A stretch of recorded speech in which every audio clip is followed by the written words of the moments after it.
This is Jill. If we see Jill as strong, it's difficult to see her as a victim.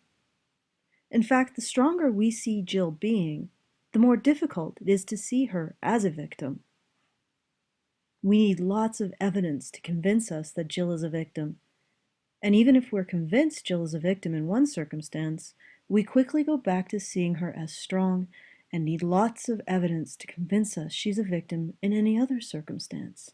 It's very difficult to convince us that Jill is part of a victim class. We don't have an emotional association between strength and victimhood. We are psychologically inclined to separate people into two categories, actors and acted upon. Strength is naturally associated with actors, and being acted upon is the very definition of victimhood. This is Jack. Compared to Jill, Jack is almost always in the actor category. When Jack's hit by Jill, we resist seeing him as a victim and try to find a way to blame him for her violence, recasting him as the actor in the encounter. We resist seeing the people we classify as actors as being acted upon. Likewise, we resist seeing the people we classify as acted upon as being actors. We consider women weak, but at the same time we judge men's actions by how they affect women. Even those imaginary actions we invent and attribute to men in order to maintain our belief that men are solely actors and women solely acted upon. Because we associate women with weakness, with the category acted upon, it's easy to see them as victims. And the more we see women as victims, the stronger the association between woman and acted upon. If we associated strength with womanhood, we would need lots of evidence of women's victimhood, rational evidence, statistical evidence, factual evidence, and we would look to both sides of the equation. We would look at the situation for men. Jack is 5 times more likely to commit suicide.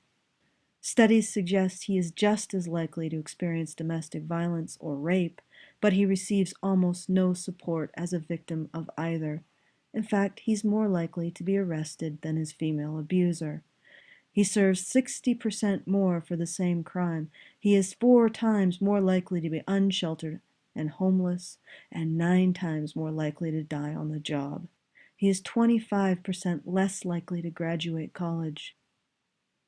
If these statistics applied to Jill, we would say they were evidence of Jill's oppression by Jack, and that they are evidence that Jill's belongs in the category acted upon. But because they apply to Jack, and our subconscious resists putting Jack in the category acted upon, we resolve the cognitive dissonance by saying Jack is a victim of racism, ableism, classism, homophobia, anything but recognize that Jack can be acted upon as a man. Men act, women are acted upon. Men are strong, women are weak. Men's rights activists seek to bring awareness to how men are acted upon by society, acted upon by other men, and acted upon by women.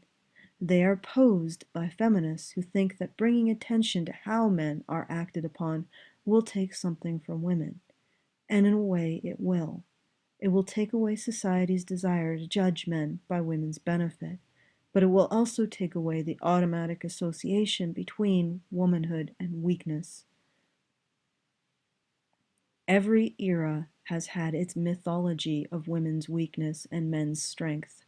Ours is no different, and it's not progressive. Wouldn't it be an improvement to recognize that men and women are, in turns, actors and acted upon? How easy is it for you to see Jill as a victim? How hard is it for you to see Jack as vulnerable?